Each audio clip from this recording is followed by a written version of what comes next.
GMGers, welcome back to our live streaming again. We stopped for the past few months. But this time, we are continuing again to provide valuable chess videos to help improve your chess skill. As you can see, in this position, many advanced players fall on this trap. Mostly they played King D2, which is bad move. After King D2, this position leads to losing. Black simply played king up. Black simply played c4. Then if c3, then king b3. Then king d1. King takes pawn. Then king c1 opposition. The problem is there is no tempo gaining move at the back for white. This position is losing for white. Black simply played king b3 or king d3, either of the two.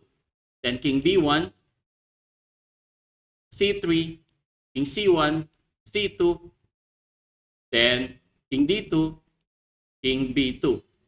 Black wins. The correct move here is c4. Simply moving advance the pawn. The idea is when black capture your pawn, white will get the opposition king c2. Because in order to win the pawn endgame, you need to move your king ahead of pawn plus opposition.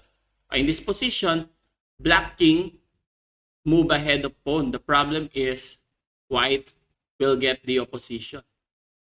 Then king d2. As I said, white is simply waiting for black to capture the pawn, then get the opposition. This one is draw. If king c4, king c2, king d4, king d2, now black is forced to advance the pawn. Then king beside the pawn is simply draw. King c2, c3. The good thing for white is that white has extra tempo at the back. King c1. If there is no square at the back, that is winning for black.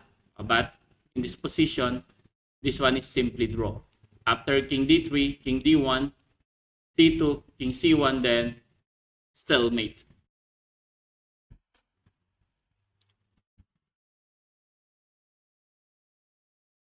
Thank you for watching. See you again in our next video.